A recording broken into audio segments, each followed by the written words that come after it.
தேர்தல் கூட்டணி யாருடன் என்பது அறிவிக்கப்படுமா என்ற பெரும் எதிர்பார்ப்பு நிலவி வருகிறது. இந்த சூழலில்தான் செங்கோட்டையனை ஏகத்துக்கும் வாழ்த்தி ஒரு பதிவை சமூக வலைதளத்தில் பதிவிட்டுள்ளார் ஓபிஎஸ்.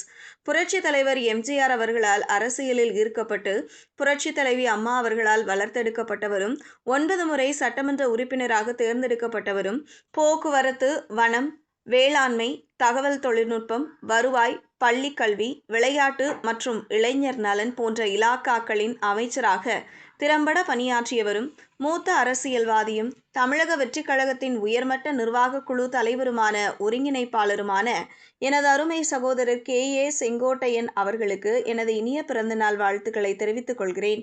அவர் நல்ல உடல் நலத்துடனும் பல்லாண்டு வாழ்ந்து மக்கள் சேவையாற்றவும், அவருடைய எண்ணங்கள் அனைத்தும் ஈடேறவும் எல்லாம் வல்ல இறைவனை பிரார்த்திக்கிறேன் என தெரிவித்துள்ளார் ஓ. பன்னீர்செல்வம்.